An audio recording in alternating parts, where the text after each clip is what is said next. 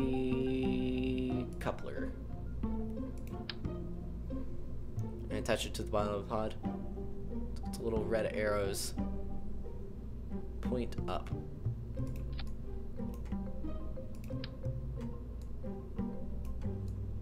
I don't know how that...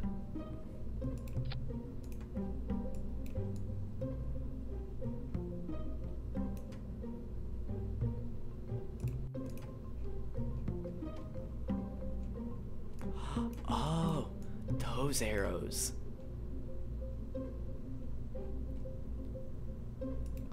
Oh wait, you can use... That's how you flip it. Nice, okay. The RCS tank reaction control system in this fuel will help us with fine maneuver. Tanks category. RCS. There we go. Under the decoupler.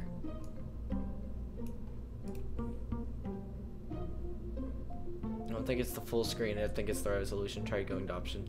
Yeah, I'll check that after because I can't like escape right now because it just won't let me. Your craft is not going to need all the mono propellant in the tank, so to save some weight, right click it to move the slider down to 100 units.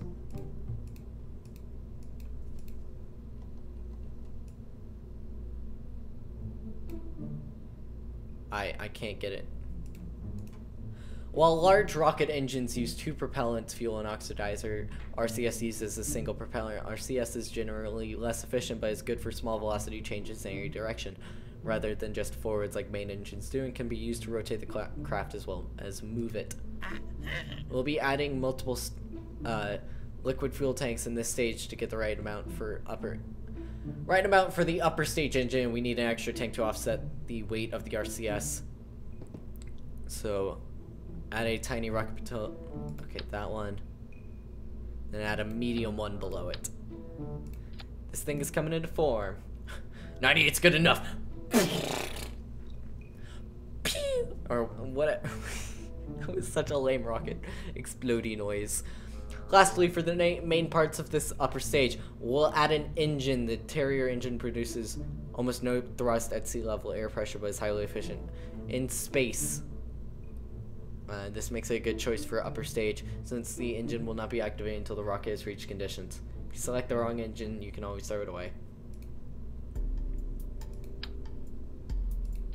There we go. Nicely done. That's a pretty well assembled upper stage, if I do say so myself. It'll get you in orbit if you put enough rocket under it. While we have this reasonably simple vessel here, we'll explore one of the other useful tools we have available. Pew pew! It'll get you into orbit if you put enough rocket under it. While we have this reasonably simple vessel here, we'll explore one of the other useful tools that we have available. To make sure the rocket flies controllably, some parts need to be placed carefully around a point inside the ship called the center of mass. The COM is a spot where the mass on one side is balanced by the mass of the other side. Thrust applied through COM will cause the rocket to move without unwanted rotation, while thrust properly applied around the COM will cause the ship to rotate without moving. This makes the COM such a useful and important thing that we added a tool so the assembly building can show you it with a marker. Let's have a look at how the indicator works. Ooh, there we go. Okay, let's adjust the fuel levels in some of the tanks to see how it affects.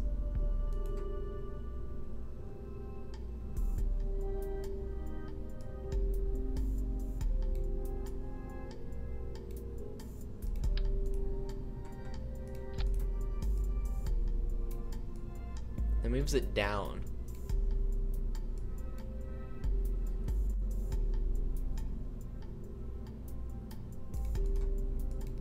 Okay.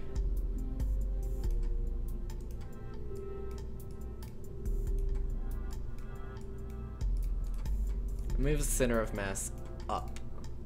Okay, now go ahead and refill the tanks and we can... That doesn't do much because it's a smaller one, but this one severely moves it downwards. It is von Kerman, that's his name.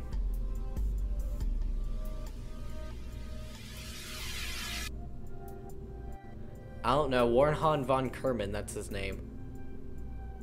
Now go ahead and refill the tanks, and we can proceed to add some of the accessories to our upper stage, sorry. They'll transform it from merely something that gets us into orbit into something that helps us when we get there.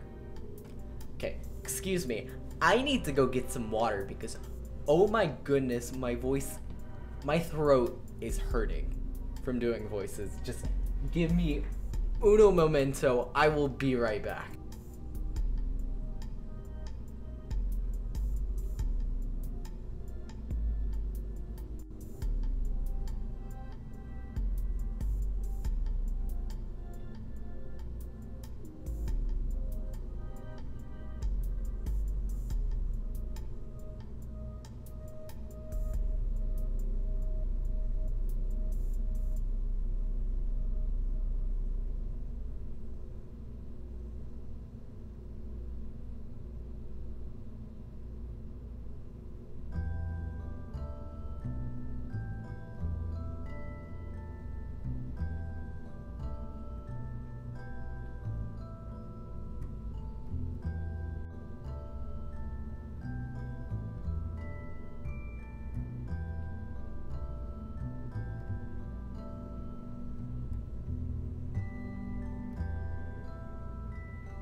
You are wrong, good sir. I brought a Coke.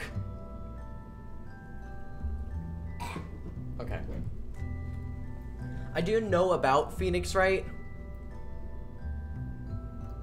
Okay. Do something before I leave. Make a rocket that only has 4 parts. Good luck. Bye. See you, Pedro. Have a good time. Have a good... If you're going to sneep, have a good sneep. But have good rest of day. Oh, I just about knocked over literally everything with that. Let's just move that sucker up. I have my arms up right here now. Now that you know where the COM is when the stage is full and when it's empty, you have the information you need to place RCS thrusters. RCS thrusters are found in the command and control category. Moving the spaceship without rotating it is called translation. This is a useful kind of maneuver for several reasons, including docking or other craft. In order for translation with RCS, I will explode more ship. An explodey ship will be awesome. But bye, Pedro. Have good sleep. Useful kind of maneuver for several reasons, including docking to other craft. In order to for translation with RCS to avoid unwanted rotation, you need to balance the thrusters around the COM so the net sum of forces is balanced right on this natural pivot point. For 2 equal sets of thrusters, each set should be equidistant from COM. For a single set... Oh my goodness. Okay. This natural pivot point. Oh, okay, so you want the thrusters to be right at the COM, or your thing's going to start, like, just spinning, and it won't be good. You need it to go right in the center. Okay, I got it.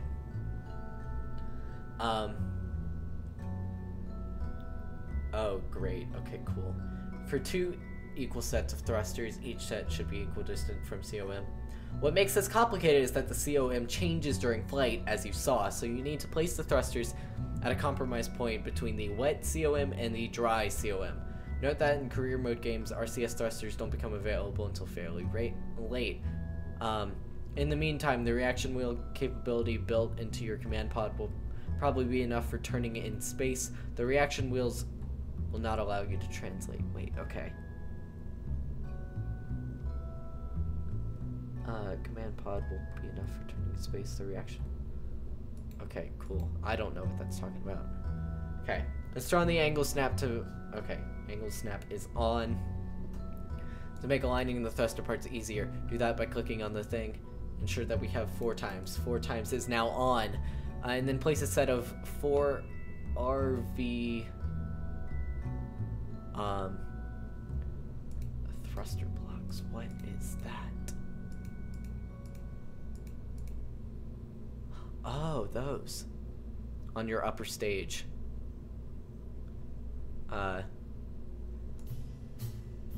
Tiny rocket propeller tank is a good place, just in case you need a hint.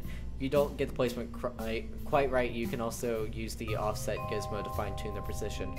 Make sure you turn angle snap off before using that offset.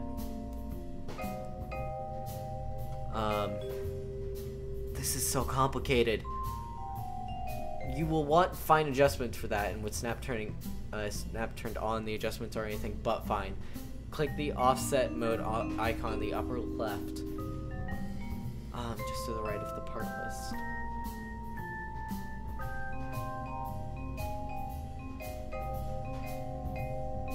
Okay.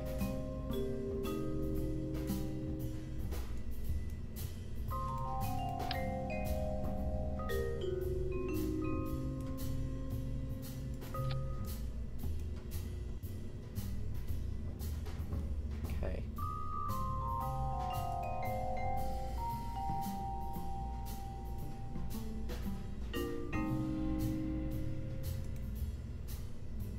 What is all of this? Misa very confused. Okay. What's up? Welcome to the stream, Joe Flores. How you doing? I have no idea what the freak I'm doing. This is getting too complicated for my tiny brain.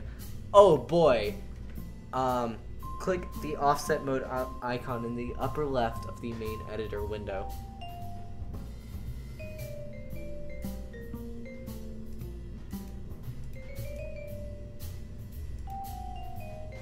What is all of what? Upper left.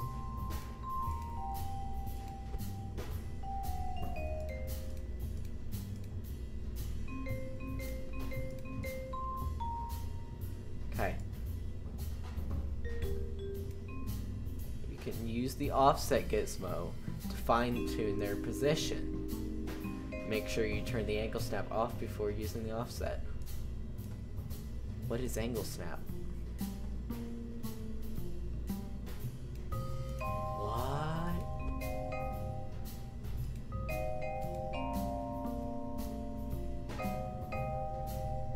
What am I doing?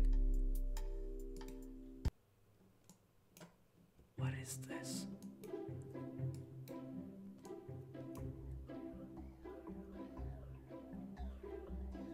Wait, why is it... Why can I now, like, go for... What is this? Rotate, right? I don't see it. Okay. Turn the offset in the upper left of the main editor window, just to the right of the part list. But I don't see any of those. There's no offset mode.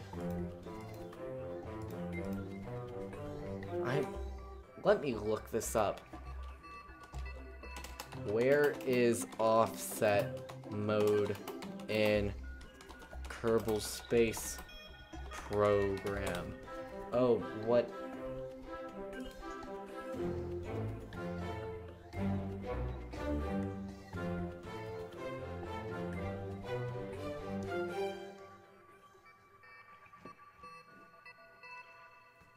Oh. Oh, this is offset.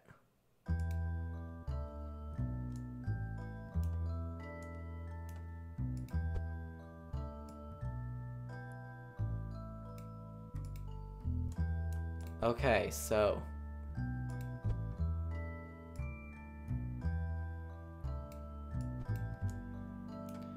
Okay, so this is offset. That is all offset. Lots of things on a craft use electric charge, EC. That's what us cool scientists call rocket electricity. In order to keep your batteries topped up, you will need a way of generating power. Now, some engines generate electricity while they're running, but you don't want to keep your engine,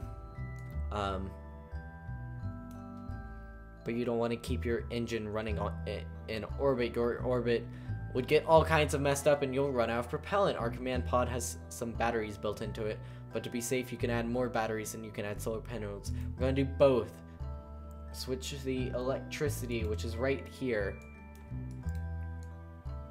4 times, which is right there. We'll use our part rotation skills to adjust the panels before placing them. These.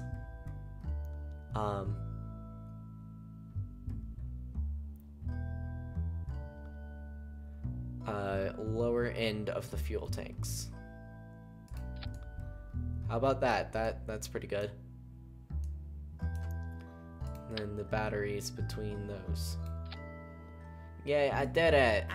Excellent work. You've built a nice starter upper stage, which will do well for CANT.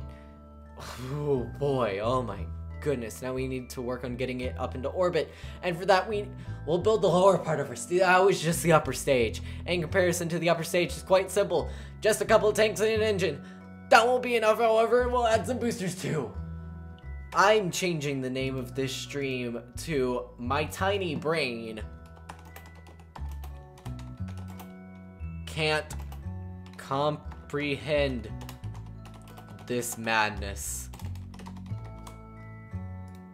There.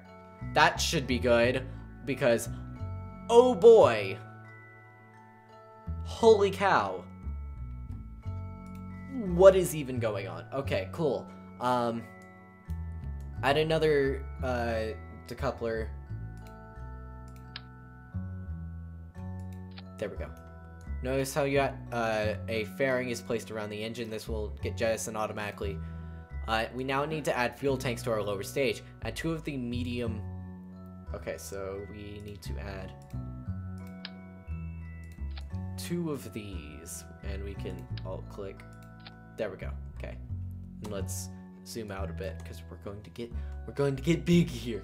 It's going to be huge. For our lower stage, we need an engine that is a sustainer. That's an engine that burns from liftoff until well after the boosters separate. Let's get all scientifical for a second. You've already been scientifical. I can barely understand what you're talking about just in the building mechanics. But here we go, I guess. Okay, rocket engine performance is measured by specific impulse, or ISP, and the ISP of an engine changes as the amount of atmospheric pressure around it changes. Just as the upper stage needed an engine that is good in low air pressures of high altitudes, the lower stage will need boosters that are powerful at the higher air pressures of lower altitude of launch pad. And to help carry the rocket through the transition from launch to upper stage, it will need a sustainer engine, which usually sits between the booster and upper stage engines from a performance perspective, having a wide range between the two. Okay. So, basically, what this is trying to teach us is how rockets work, which I can fully appreciate, because this is some educational knowledge right here, even though it's summer and I don't want to learn absolute bull honky. But, okay, so basically, it's like, imagine the... Now I'm just gonna explain it to you guys because, you guys are not gonna leave because this is boring. But this is interesting to me, so sit down and shut up, and one person just left. But, whatever. Fudge. But basically, think about like the space shuttle where it had the boosters on the side. That's to get it into orbit, and then the main tank to just get it everywhere, which makes sense. That's cool. I never understood why it's there, just to like help it out a bit, but that makes sense. At its default thrust level, the swivel is too powerful for the rocket we've created, and for the ascent profile we're going to teach you in the Go for Orbit tutorial. So you need to lower its thrust level. This isn't This isn't as good a solution as picking a smaller, lighter engine with thrust that we want, but well, there are only so many options. Right-click the swivel and lower its thrust limiter to 65. It will only produce 65% of its full thrust potential, but also run longer because it's only burning 65% as much fuel. Makes sense. Oh boy. Nice! You now have the core of your rocket completed, but as I said before, we will also be adding rocket boosters to help their sustainer engine to get the rocket up and running, and I need a drink. Holy cow. Oh boy. We'll add 2 boosters symmetrically so we'll keep our craft balanced, and to make sure we don't lug the useless dry mass of the boosters around before they blow out. Burnout will add them using decouplers. This time, however, we'll use radial decouplers so the boosters can sit beside our lower stage and core instead of under it. That way the sustainer and boosters can fire at the same time. Select the decouplers, which is over here. The 2x symmetry. Near the bottom of the lowest. Okay.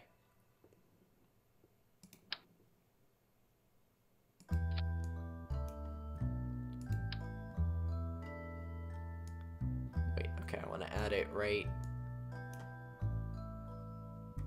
there. That's good. More boosters is something you hear often around KSC. I'm just gonna call this place KFC. Around the KFC. And now it's time to add some more. Add a pair of R10 Hammer SRBs, solid rocket boosters. To the decouplers, where are those? Oh, okay.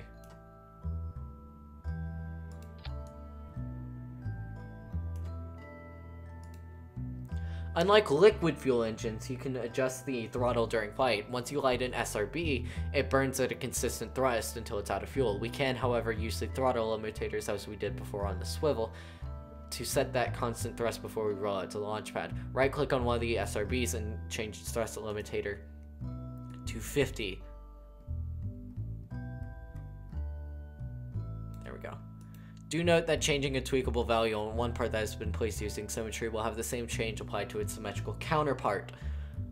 Remember when I said that I teach you how to make that pattern thumper craft from construction basics survivable? Well, this thrust adjusting is how it can be done. Although you just have to put a decoupler on it. Okay. I also want to move this sucker down.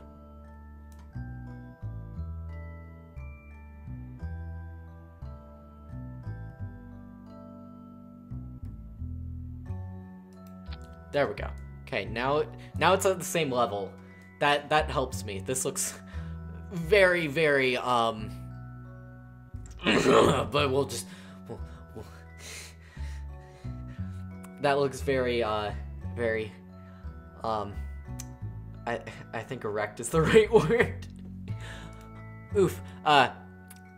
Anyway, totally not taking a screenshot of that. Right now, the SRBs have flat pancake tops, which is simply not a good look.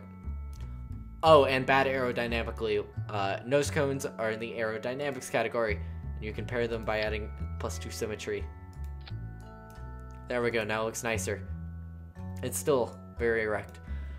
While we're on that tab in the toolbox, let's add some fins too. Fins come in various sizes and styles, and as we learned earlier, will help stabilize your craft. Since these fins are control surfaces, they will also add some extra control authority when low in the atmosphere, where the air is thick enough for them to have a helpful effect.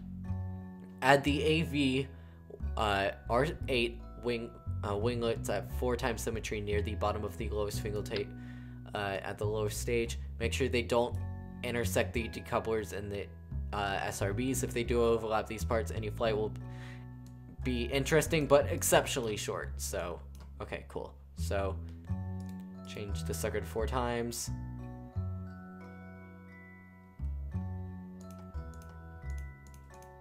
No, wait.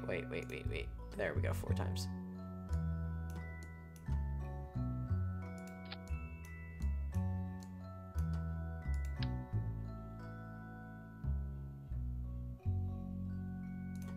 Why do you keep going to 2? What you at 4? You keep going to freaking 2.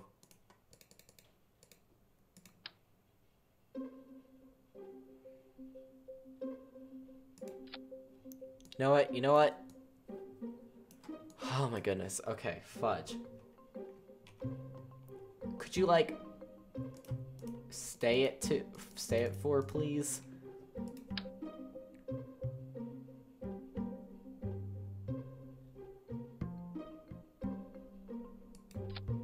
There we go. That works. That works.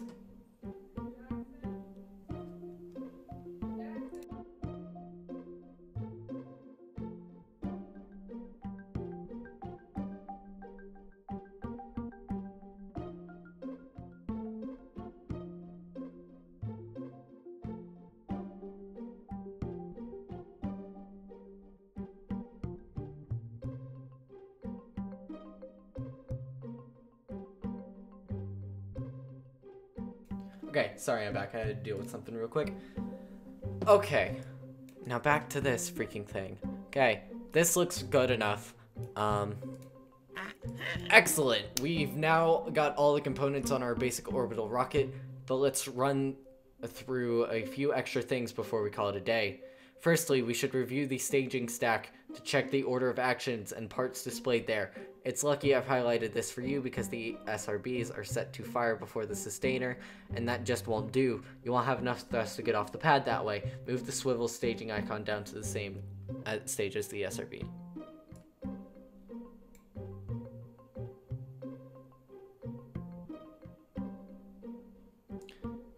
Okay, wait.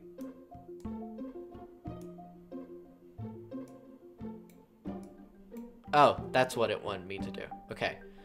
Note that automatically creating staging sequences would work if we do not want the long-burning sustainer to ignite at the same time as the high-thrust boosters, but since we do, we have to adjust it manually. Finally, pick up the pod and rotate it 90 degrees around the vertical axis. Wait, what?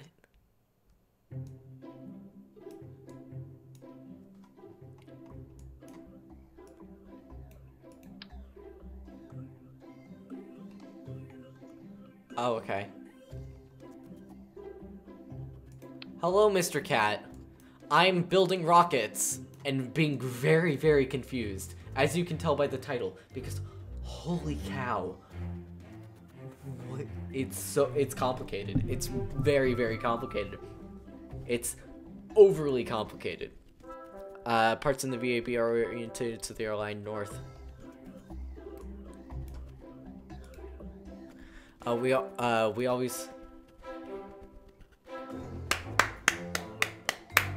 join me. I won't time you out because I'm not a jerk.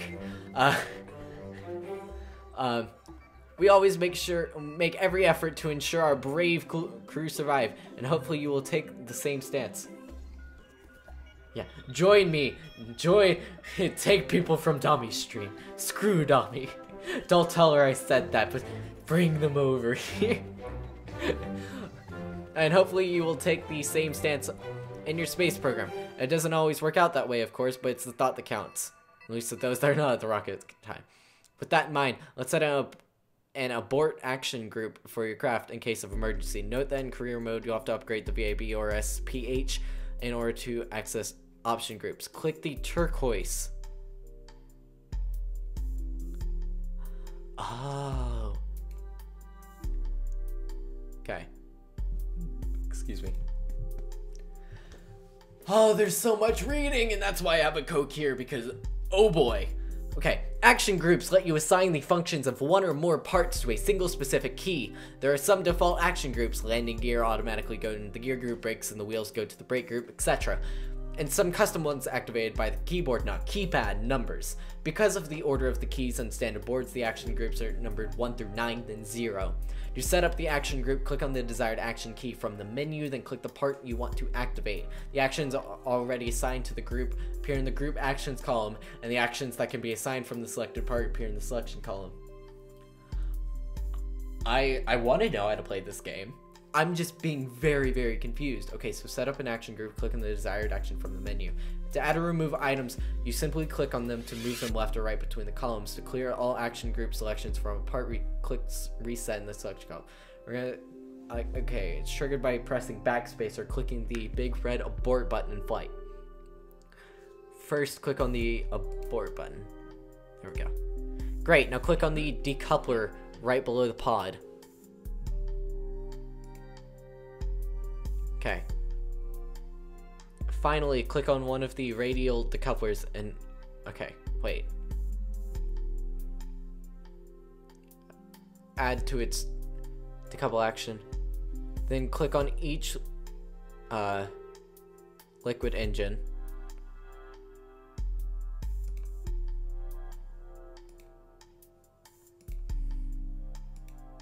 Okay, wait. Now click on the decoupler. Wait, okay. Abort. Oh. There we go. Okay. Now, okay, I'm learning.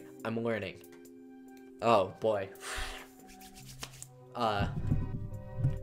Now click on each liquid engine in turn and assign their shutdown function. So we have to click on that.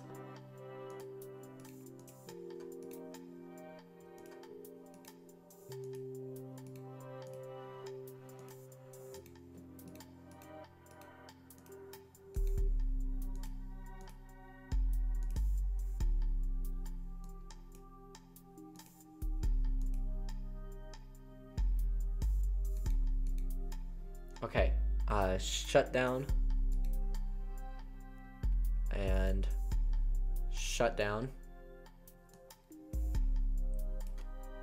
Now finally click one of the radial decouplers. Okay, I can get, oh boy. Okay, so now we gotta click on that sign decouple. Oh, okay, so I get it now. So each thing has different options that we can add to a certain thing. So, like, if we want to abort, then everything gets detached. Everything gets shut down. That's nice to know. Now we...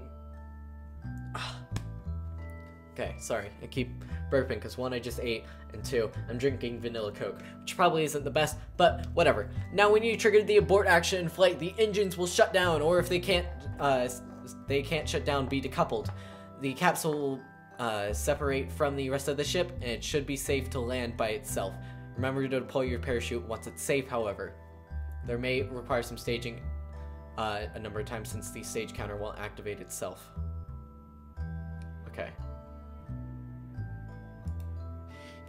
There we are!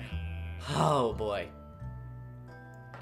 Give the ship a new name. Yeet. Yeet that boy. There we go. It's been a long lesson. Yes, it definitely has. Oh boy. Any vessels you create here? Okay, cool. I'm gonna save this. Save. Okay. Now we need to leave. Cause now we're going for orbit. I'm trying to learn like the basics of like 1, building, 2, flying, so then stuff can be better. And thank you guys for hanging in there. This is very complicated. This is way too complicated for me. Okay, today we tackled an absolutely essential skill for any, oh boy, space program getting to orbit. Without the skill, we might as well be teaching you Kerbal Flight Simulator. I trust you've already checked the other flight tutorials, as well as the advanced construction one to be familiar with the Kerbal 1 vessel we will be launching today. If not, I highly recommend you do so before going through this one. If you want to go back and try the others, press escape and choose in scenario. Alrighty then, let's do it. As I said before, the plan here is to get our vessel and pilot safely into orbit. As we follow the suborbital flight we did previously, we will follow a curved path to get to the point where we can circularize our orbit. Today's gravity turn, however, will become much shallower than the path we followed previously, so that we can build speed towards orbit. This is different from how the Kerbal pilots of old did it. They would head straight up, and then hang a right as if the air was soup or something. We'll be turning early and smoothly, but don't turn too far. You might be mistaken for one of those low-flying turkeys. As with the previous flight, I will place a target marker on the nav ball to show you the optimal velocity vector, but do note that this indicator won't be around normally and is not usual. Oh. Hey! Welcome to the stream, Book. I'm learning how to play KSP, and it's so... Hey! Bot actually worked for once. Thank you, bot. I guess. I don't freaking know, but this game is so freaking complicated. It is so complicated. It's like, building it, for one thing, is overly complicated. And two, flying it is definitely complicated. And I don't know what I'm doing. There's a reason I changed the title to It's Not Rocket Scientist to I Can't Understand a Freaking Thing. But, as with the previous flight, I will place a target marker, yada yada yada. But do note that this indicator won't be around normally, and is not usually used the way this tutorial uses it. I'll also display some technical information about your path as you go to help you learn the right way to get there. For now, set your throttle to max, press Z, and prepare to launch.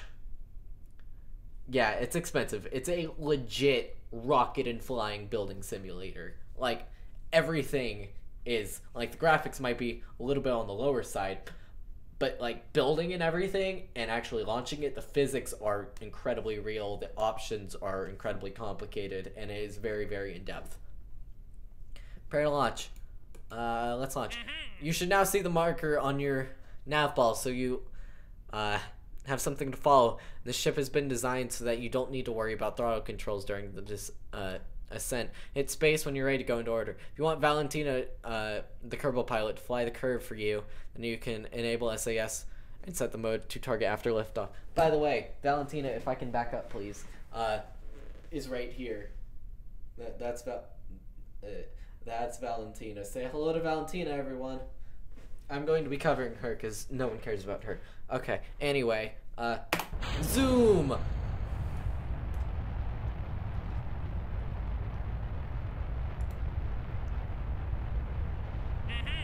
Time to start pitching down. What do you mean?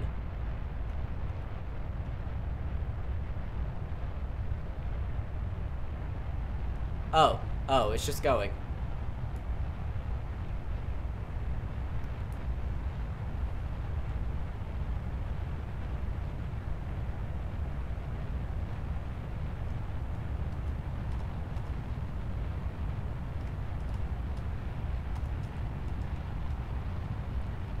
I don't need some baby mechanic.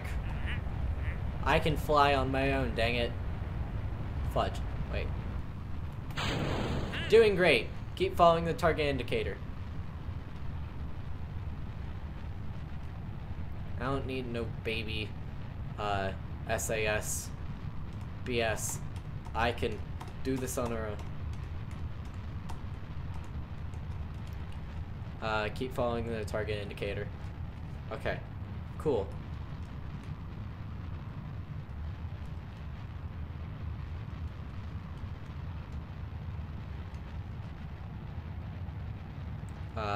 I might turn target on purely so I can turn it a bit because I might have accidentally screwed up. Now we are good. There we go. Now we are in space. Fudge. Wait. Turn back on, please. Thank you. What do you mean I'm way off course? I'm on target.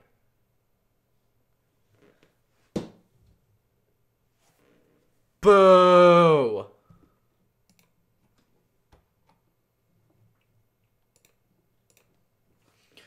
Boo!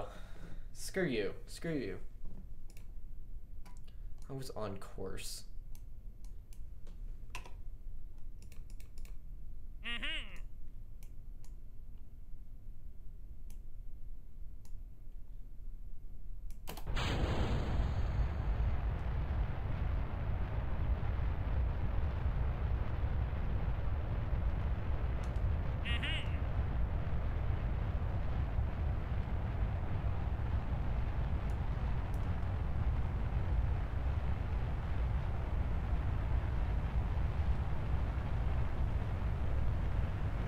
Yeah, I can do this on my own.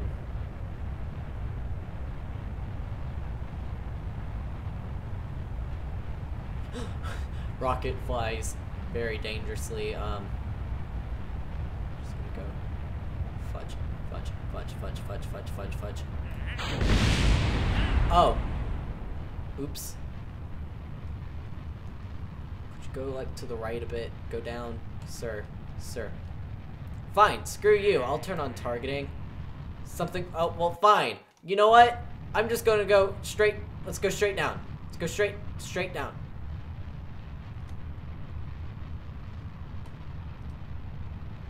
I don't care. Let's make this thing die.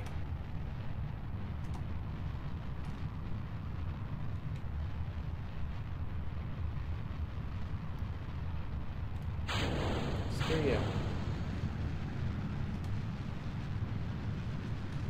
There we go. There we go. Go down. Go down. No, go down. Go down. Go down.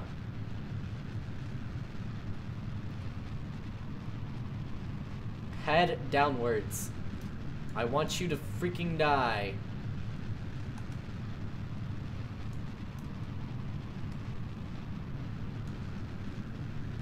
There we go.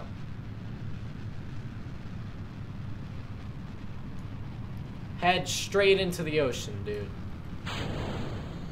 Woo! You're hecking screwed.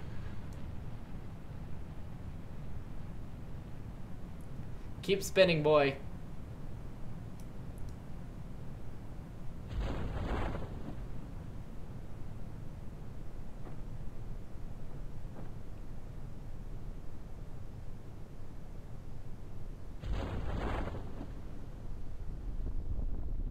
No, it worked. Fine. Screw you. Boo. I wanted it to fail. Fine. I will turn your stupid freaking... You need the SAS. You literally need the SAS.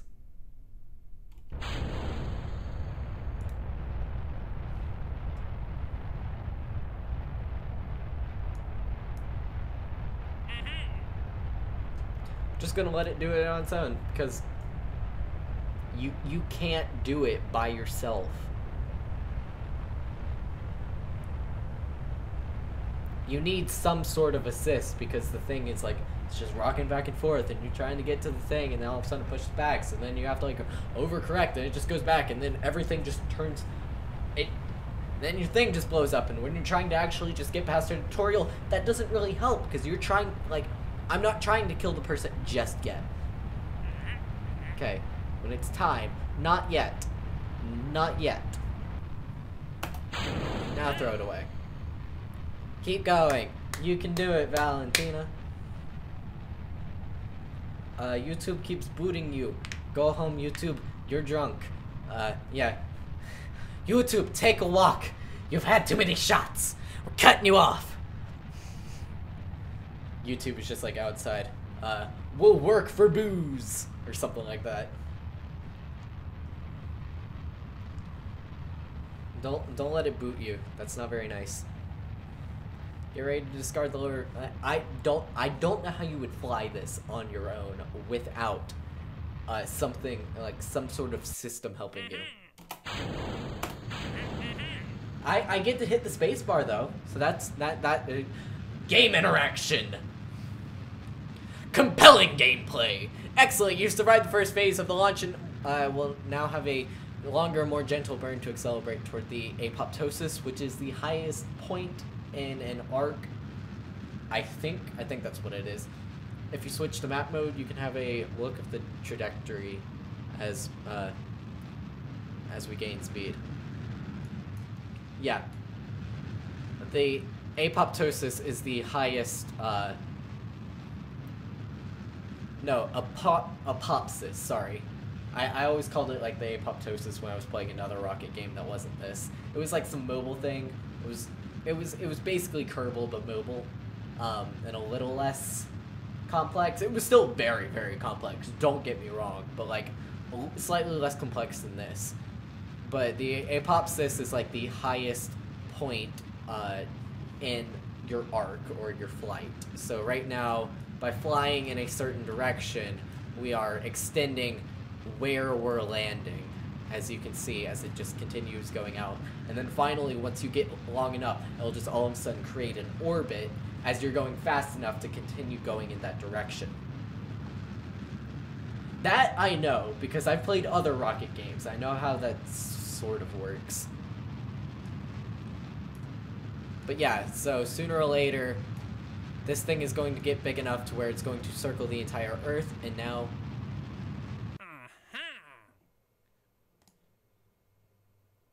we are almost in orbit? Not yet.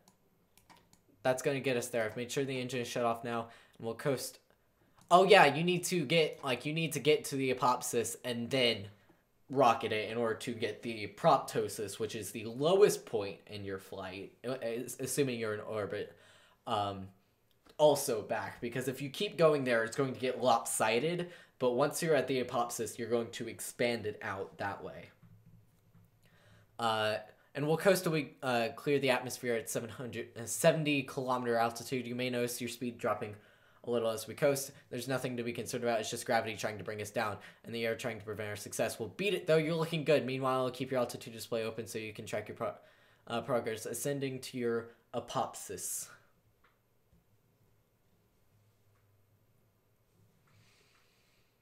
But it's interesting. Yeah, I like all this nerd stuff. There's Kerbal right there. That's where we launched from.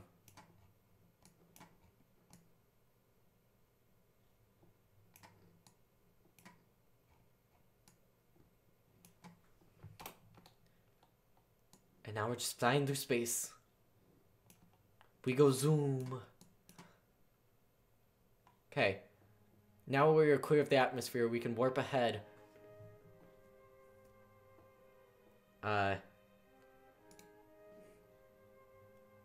Warp. So now we're warping ahead. Finally.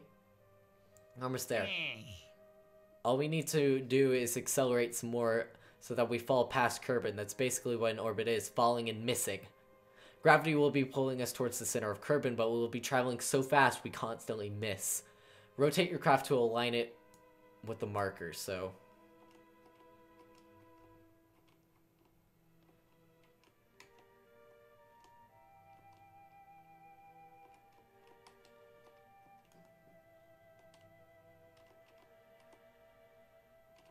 there we go. Okay, it's right there. I did it. I did it. Yeah, did I do good? I think I did good. So now we are waiting to go here, and that's when we're going to burn. Because we want the orbit. And that is a good explanation of it's falling and missing because you're going so fast that you're constantly just being pulled around the world, trying to get pulled back down, but you're just going in a constant loop. Oh, it's so pretty.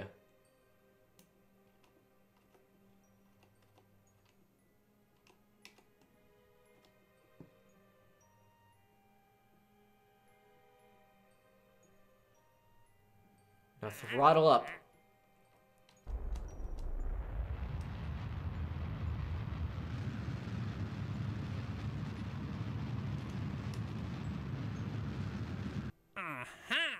I'm now in orbit. Look at that. Look at that beautiful orbit. Yeah. No, the Parapis, sorry.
Okay, sorry. Dad came into the room.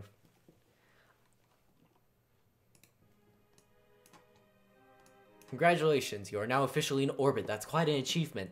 Hopefully you can see the difference between the suborbital hop and this reaching orbit ascent, and just how far and early we turned. Also notice how we designed a rocket to accelerate reasonably through the ascent and didn't go straight to ludicrous speed. Overpowering the ship is a common rookie mistake. That's as far as I will be taking you today. We can catch up again in the Orbit 101 tutorial where I can show you about orbits and adjusting them. If you want to fly solo for a bit and try bringing Valentino home from this tutorial flight, you will need to turn around 180 degrees and burn retrograde until your parapet is less than 20 kilometers, at which height the atmosphere will do most of the braking for you. Stage away the upper stage when you hit the atmosphere's edge. Reorientate retrograde and re-enter like I taught you. I kind of want to try my hand at re-entering. So what we're going to do is we're going to turn backwards.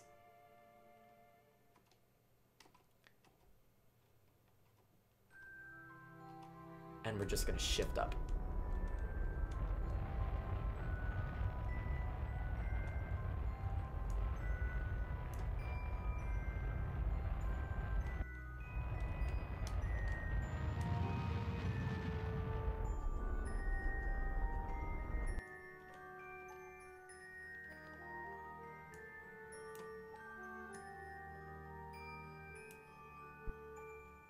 I might have gone too much, so let's go back around.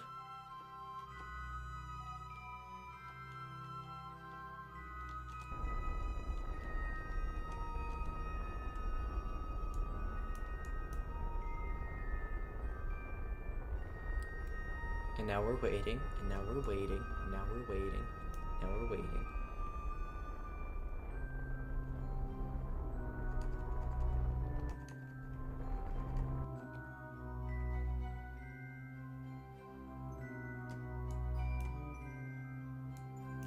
Okay, now should be good. What I want to... Okay, now we're going to go back. Go back. Throttle up slightly. Then throttle back down. And now we're just going to speed up time. What do you mean we can't speed up time? I want to speed up time, good sir. Pilot is a 10 out of 10 right now. But oh boy, how long are we going to have to wait for this? 12? Nope, I'm not waiting 12 minutes. Screw that. If I cannot fast forward, screw you. Okay, resume fate. Let's go back to Yeet. And hopefully, we now have enough rocket knowledge to actually create a rocket. Yeah. Oh boy, okay. So, camera, thank you. What we're going to be doing is, I have no clue, but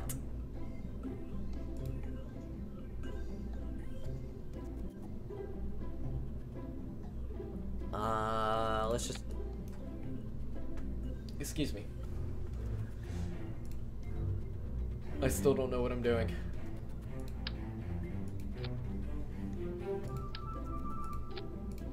Okay, what do you guys want to do? Because I don't know what I'm doing. What would you guys like the rocket to do? Just flat out explode?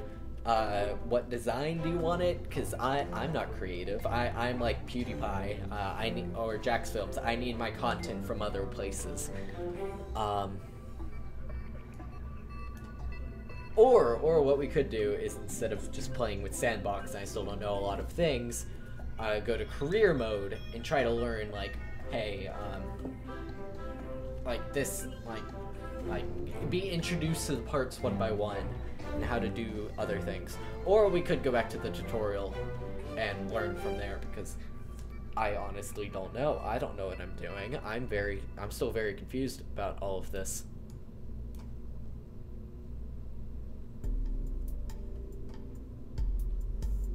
External fuel duct.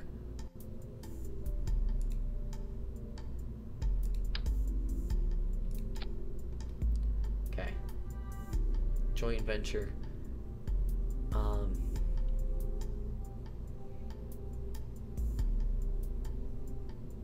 I don't know what all of that means, but I'm just going to like put a parachute on this and just kind of hope for the best, because that's what we do here, right? That's how this works. I guess, I don't know. Okay, load. I forget what this. Oh yeah, utility. That's what it is.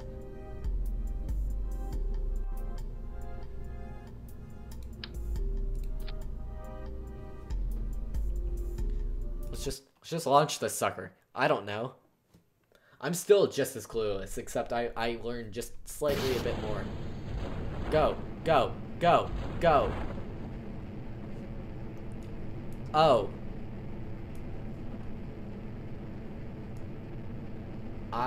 Let's just watch how this plays out, I guess.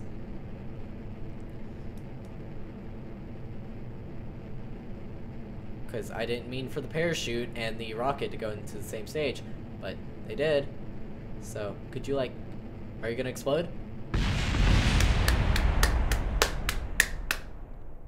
It exploded. Crew's not dead though. Good sign. We're good. Okay, we're just gonna, nope, back to vehicle assembly, please. And, whoop! We're good now. Hopefully, we're good now. Hopefully, I don't know. I don't freaking know. Let's go zoom!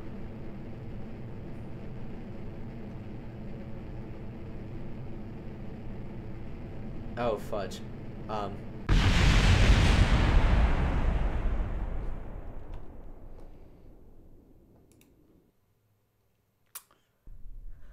I don't know what you're talking about.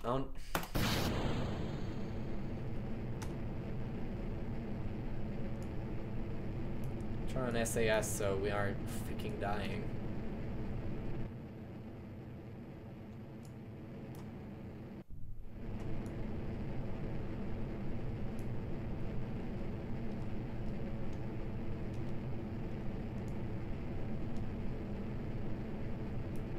Okay, and then let's start going faster. Keep moving down a bit. Or what we could do is we could just like turn this puppy around and then just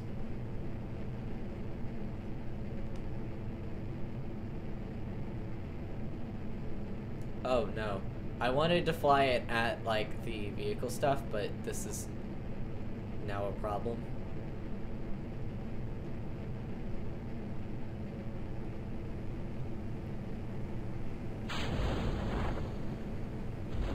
Oh, I also forgot a decoupler.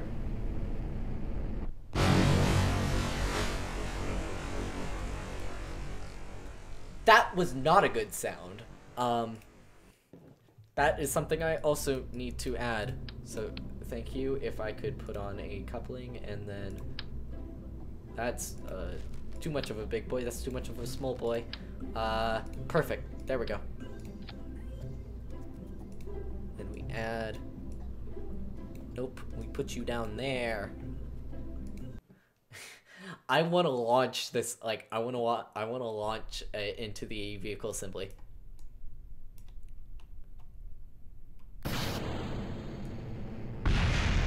Okay, so that went the wrong direction. Okay, which direction? No, that was too much. Okay. Okay. No, launch. I want you to go directly into the vehicle assembly building.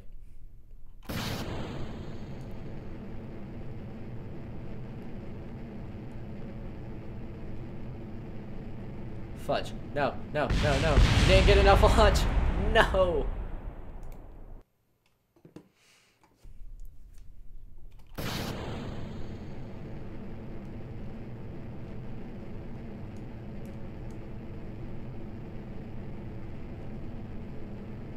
Okay, okay, okay. You're going, you're going, you're going, you're going, you're going, you're going, you're going, you're going, you're going, you're going!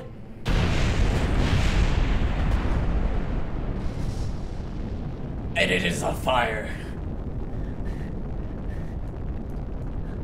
Oh boy!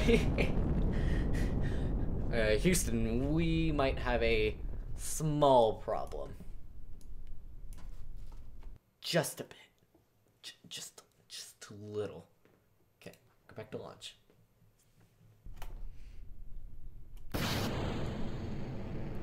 Hello, Cass! We are building rockets to fly into various buildings. Don't ask why, because I feel like it. That's why. That's... No! Fudge. I was trying to figure out the correct, oh, whoa, you exploded very far away. I'm just building, we just went through like 2 hours of tutorials, so now, oh,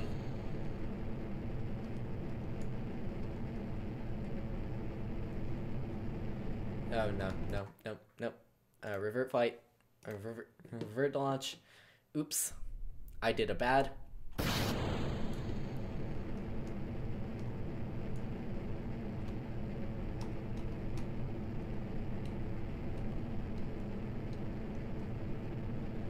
I don't know how to fly this thing. I still don't know.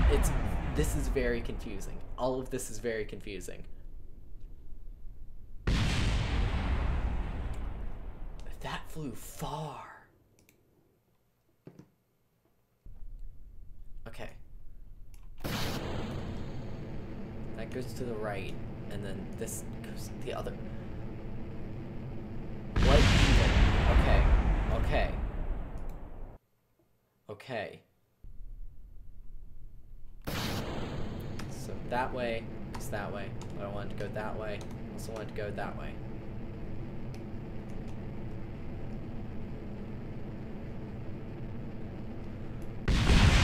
Oh boy.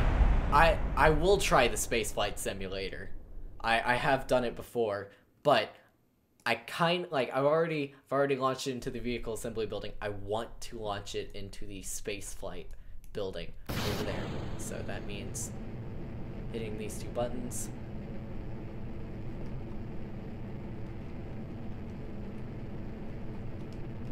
Oh, no. Oh, no.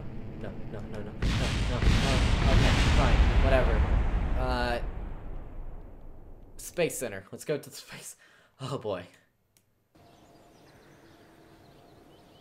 Okay. Go to space plane.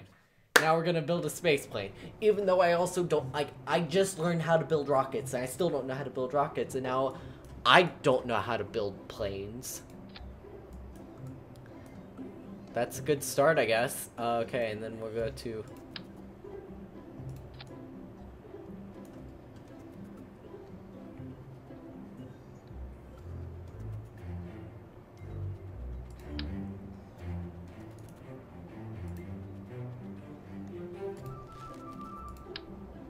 These are still small boys. Hi! Well, sorry, I didn't welcome you. Hello, Floyusha the First. Welcome to the stream. I'm sorry I didn't say hi first. That was completely my fault. Yeah, that boy is too big. That is one big... That's too small of boy. I need medium-sized boy. That is too big boy. Fudge. Okay.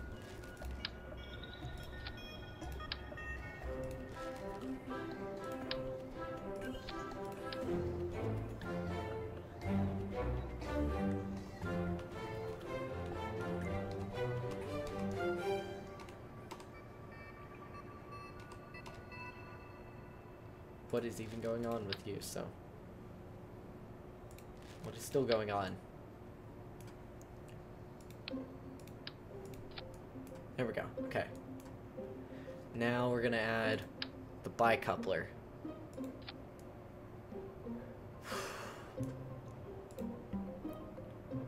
Now we're gonna add... I am reading the chat.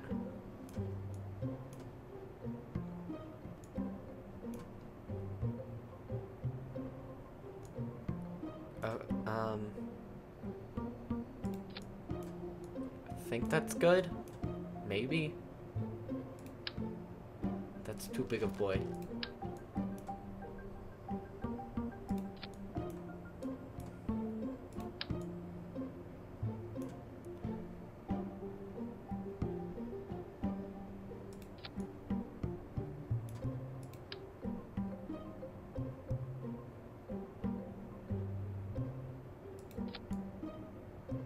Nope, that is too small of boy.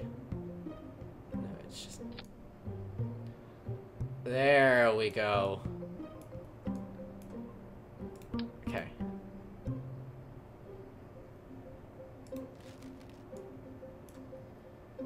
I just need, like...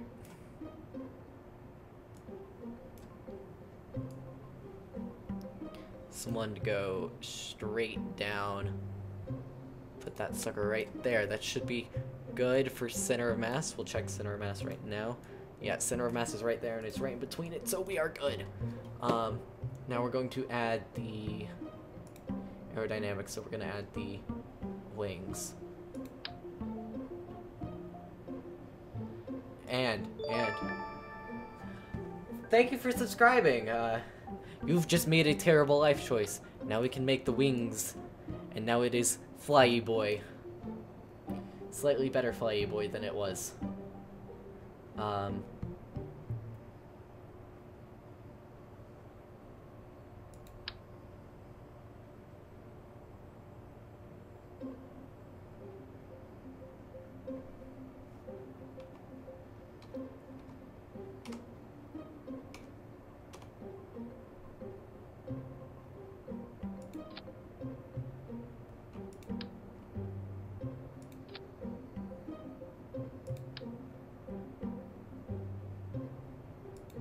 There we go.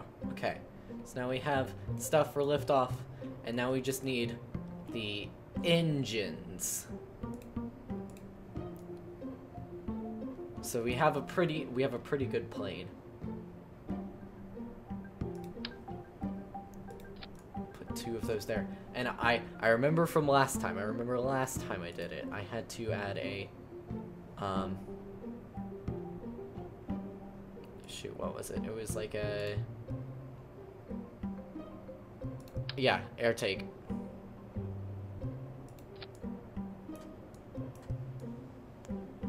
Because I had some problems with air intake. Okay, so what we're gonna do is also in the actions.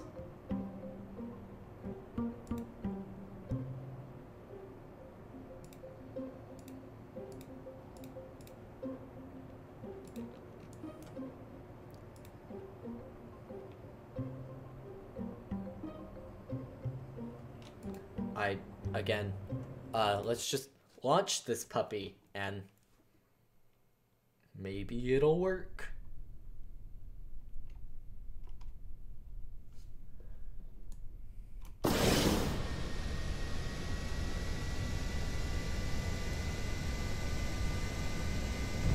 Oh no, oh no, now we're just flying with one leg.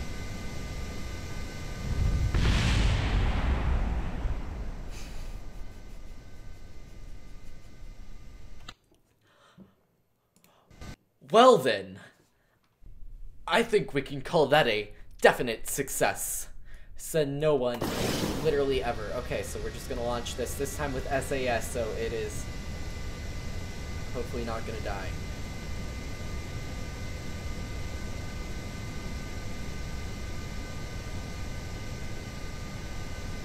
No, no, no, you're going the wrong way.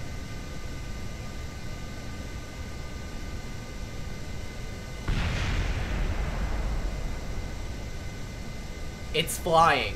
It might have lost one of its landing gears, but it's hecking flying.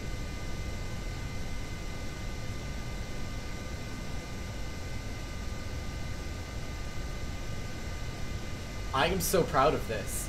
I am so proud of this.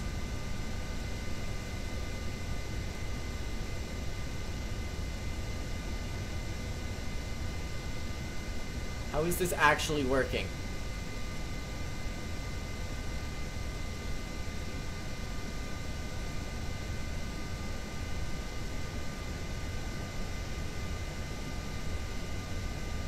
Oh no. Oh no. Oh no. Oh no. Just go up.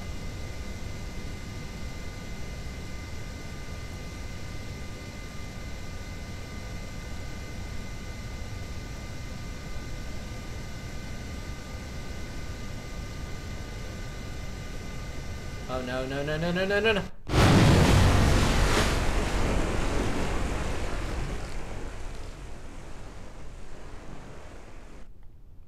That wasn't good, was it? Okay, I think next step is figuring out how to make it go up and down without it just completely breaking. So, aerodynamics. Let's look for something that can... Wing connector.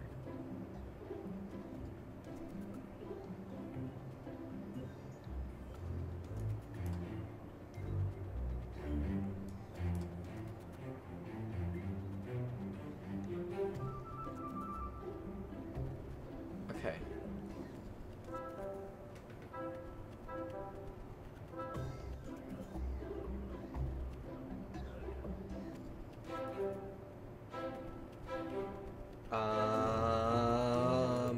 If anyone has any idea of how to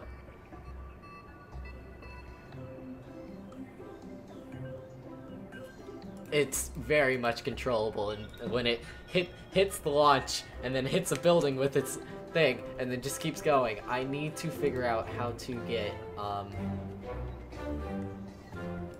it to like turn up, but I don't know how to get it to turn up.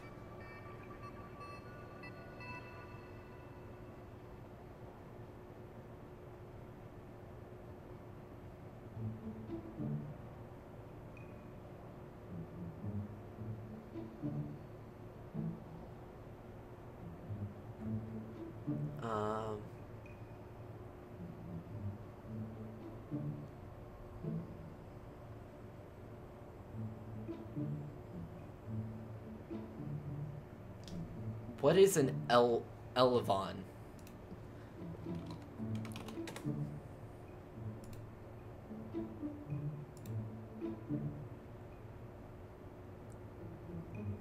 Oh, okay, so they are the ones that control it. So what we need to do is we need to delete these and get better ones.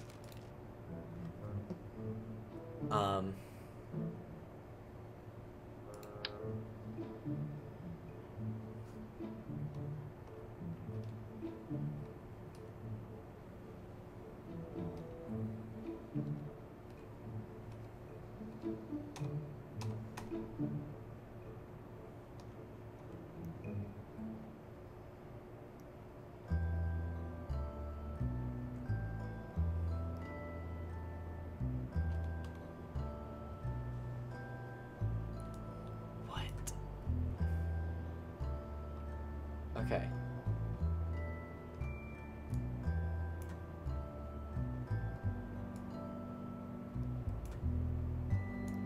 These aren't how you were supposed to work, so I'm just gonna put...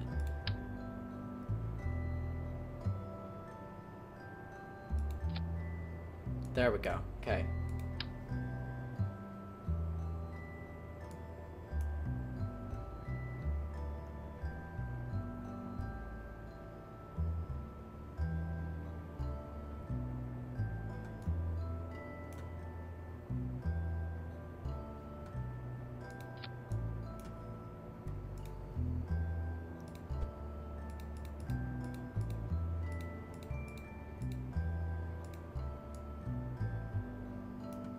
There we go. Okay.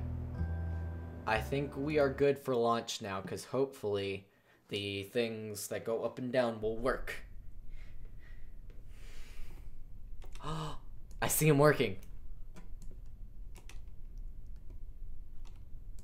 Okay, so now that we have it, we can fire these.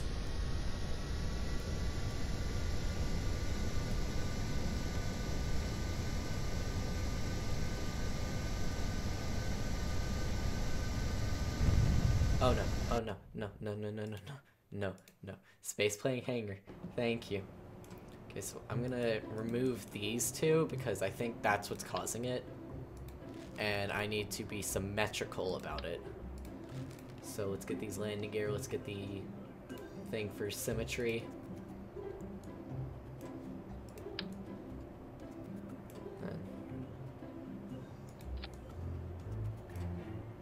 Nope, that's a bit too... Now it looks like you're doing the splits. We don't want you to be doing the splits. Okay, what is the center of mass right now? Oh, that's very, very far back, so we need to move these things far back to adjust for the lack of mass there. Okay. That should be good. Crossing fingers, crossing fingers, crossing fingers, crossing fingers. Hopefully you work. Let's go. Let's go. It's going straight instead of going all wonky, so that's the first good sign. No, no, no, no, no, no. There we go. Okay, okay. Once we gain enough speed, let's pitch up. Oh, that was a mistake. I hit the wrong button. Hit the wrong... Nope.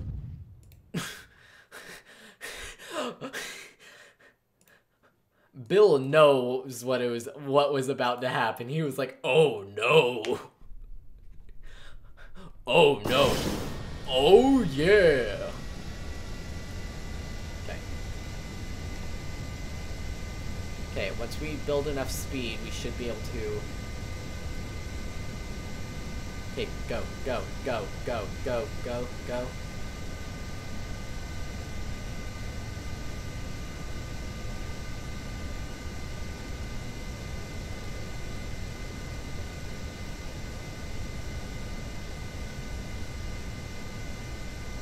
Go! Fly!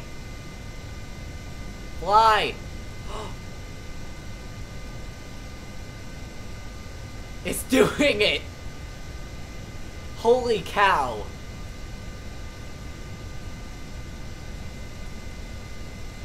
Holy cow! I thought we were just about to freaking die.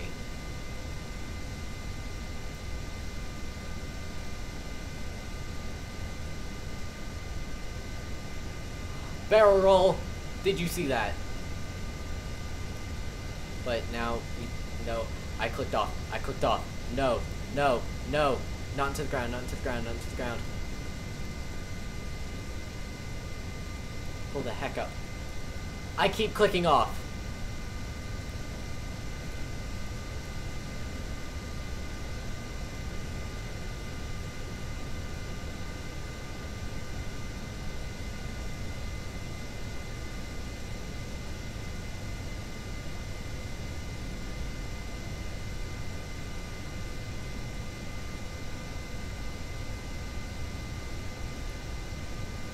Oh, you know what I realized that we need to do?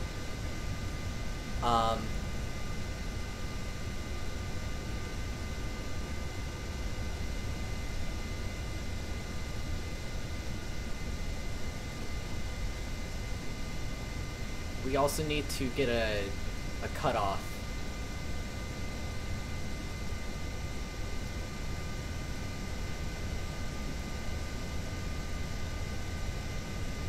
Turn off, pull up, pull up! You're floating! They lived! They actually lived! By golly! Holy cow. Yeah, I'll add the tail fin thing.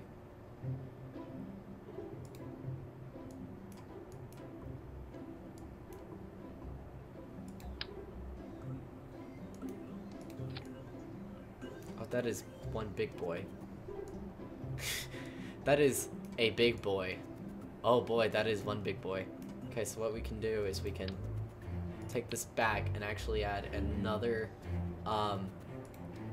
fuel tank to it. Nope, that is not what I want. This one.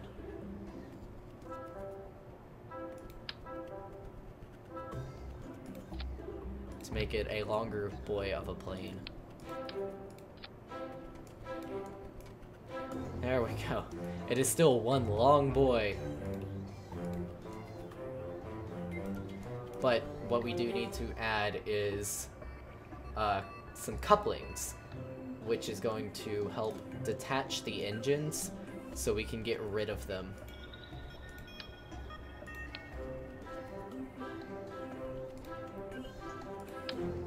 Too big.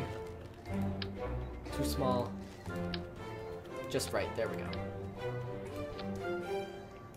So now we have the couplings. We're going to add this, so we should fire these off. And then once we're done, once we're just heading out, we can just completely shut it. No, wait. Yeah, okay, that's what we're going to do. Like, once they're done, they're just going to fall off, and we're just going to start slowing down. Because we just need to start, like, easing back in.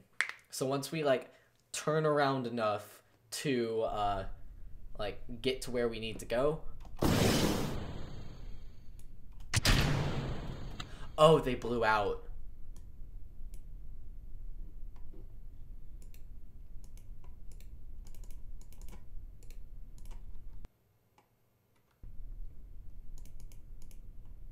They blew out. Okay.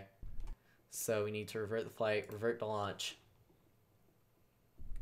Oh, you know what we should also do? We should go back to the space plane and turn down their thing to 80. 80 should be good, so they don't automatically blow out when you turn them on.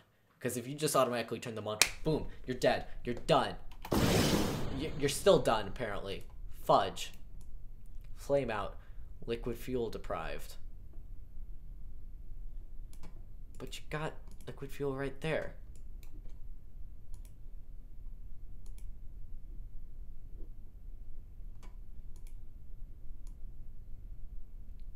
Okay. Oh, you can shut them down, too. Okay, so we flamed it out accidentally. Okay, how do I fix that? Because that is a major problem.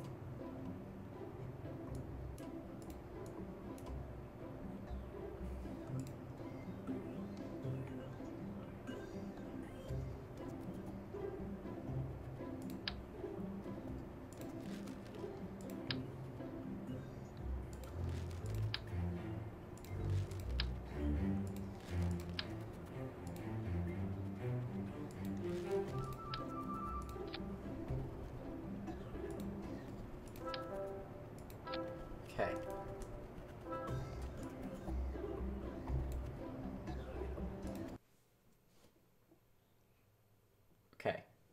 Okay. Maybe. Just maybe. Nope, still flame out. I don't know how to fix that. Does anyone know how to fix that? Because I don't know what's going on. I could take away... Okay, I'm gonna remove... No. This. And take away that, because that's... That and the tail is the only, like, two things that I've changed. So... This should be fine. Nope, still... Why are you still flaming out? Is it because of the tail fin? Liquid fuel deprived.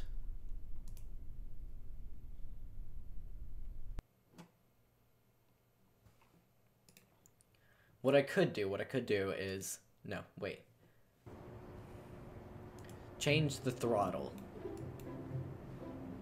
That could be the problem of it. I could turn it all the way down, and then we'll just slowly bump it up.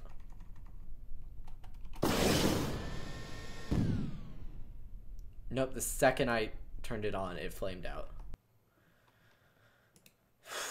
Well then, that's great. That's freaking fantastic. That is just absolutely breaking on me. Great, thank you. Why are you breaking like that?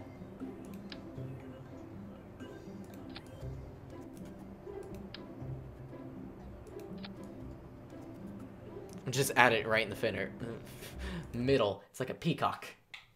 Yeah, I don't, that's not a good analogy at all. Why would you? It's still flaming out.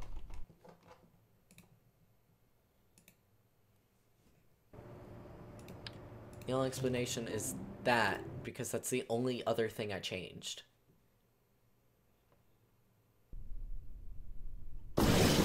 No, now it's just flaming out, period. To Google, how to stop engines from flaming out. KSP. Rocket flame out.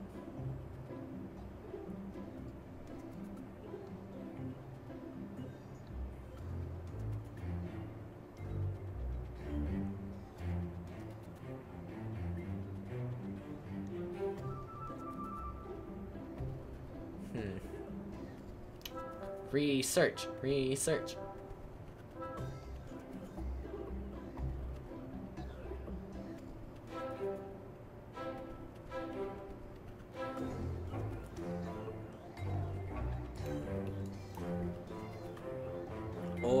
Or I could add one big boy onto it.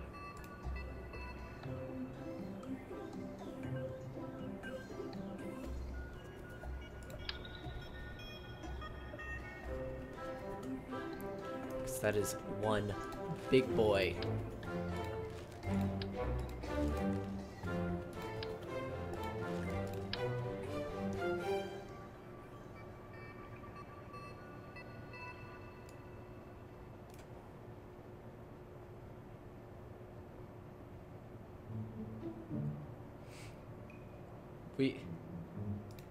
I mean, not gonna lie, I feel like that could work. If I do say so myself. That looks 10 out of 10 right there.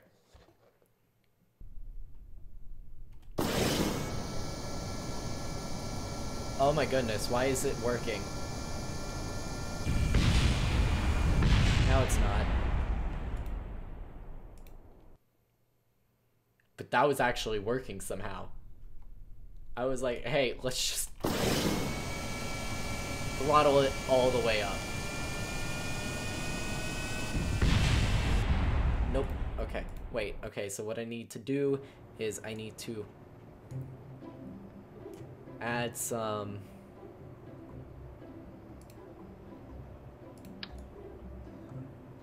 on the tail as well. That's symmetrical.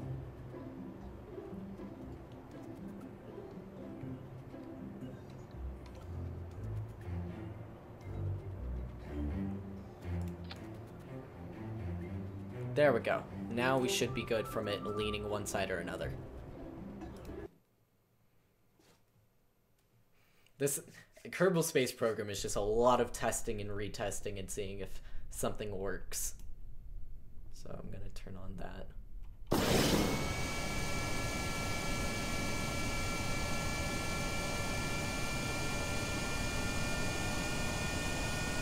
Once we start gaining flight, we should be good.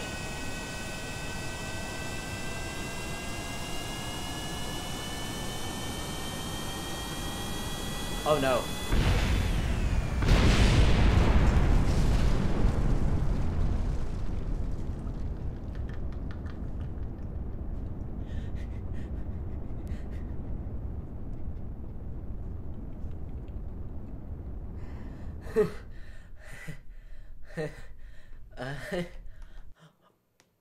Oops. Oops. That's all I can say right there. Oops.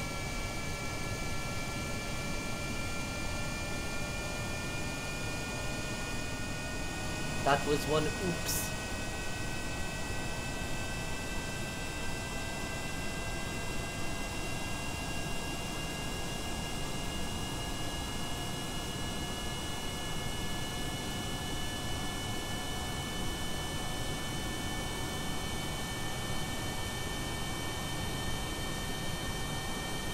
And it is flying.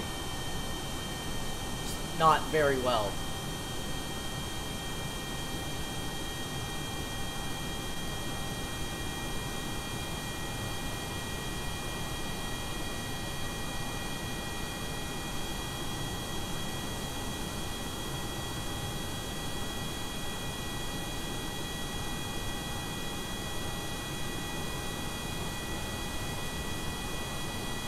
We have a problem. It doesn't want to turn.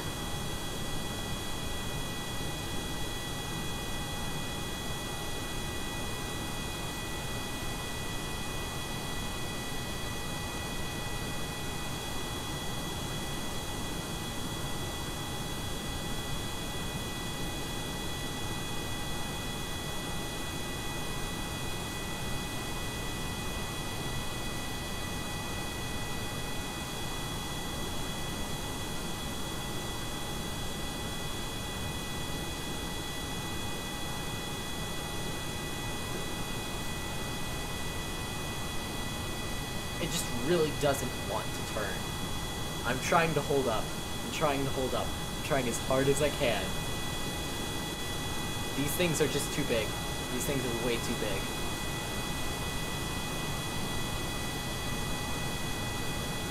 You know what we should do? Let's just fly towards these islands and hope for the best. My boy! What is up, T-boy? I guess, I don't know. We're flying some spaceships or a plane. The goal, I was going to try to land this puppy, but doesn't look like that's going to be happening anytime soon. So what we're doing instead is we're landing on this thing and hoping to not die, which is very unlikely, but would be nice. Valentina Kerman and Bill Kerman. What if I just... I don't know how. If, in all honesty, I don't know how.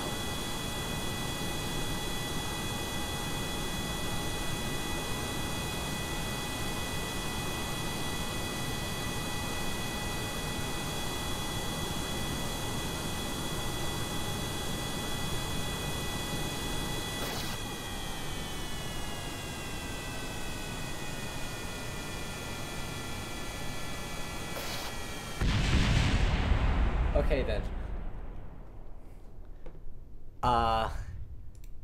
That was problem. Okay, we're going back. Oops. These puppies are way too big for this. Way too big, way too big. We need to get some smaller, engines. But turbine engines, not like the gigantic freaking ones like this.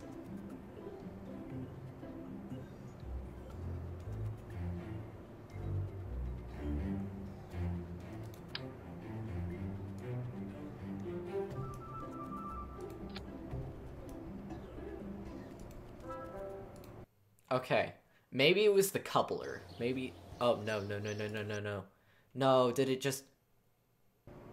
Oh no, we good. Okay, we're gonna name this this plane. It's gonna be the name of this. We're gonna save it. And hopefully that the reason for the flame out was because of the 2 engines instead of 1. Nope, it's just flaming out. Don't know why. It just freaking is.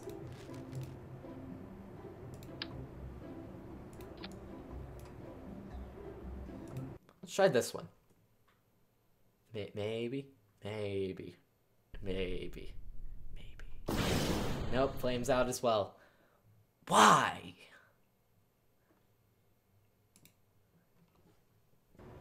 This is frustrating. It's very, very frustrating.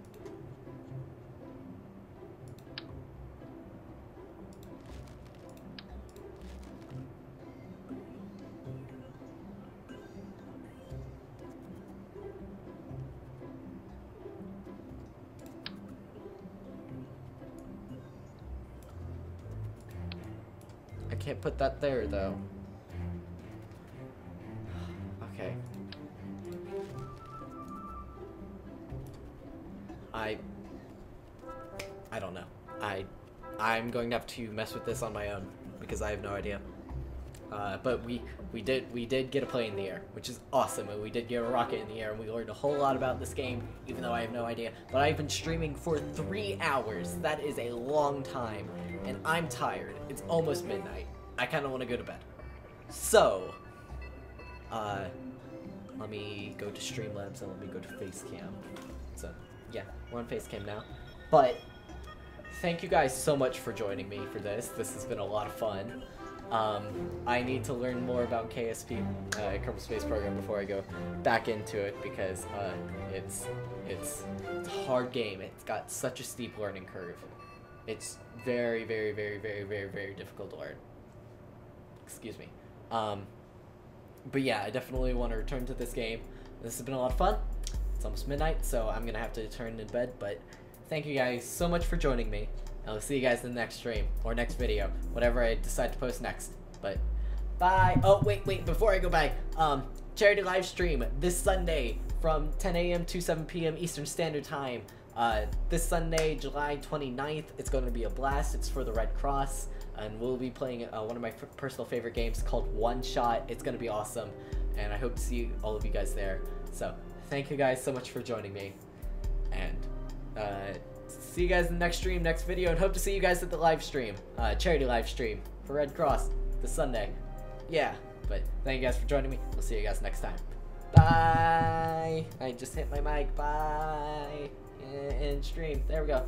Bye!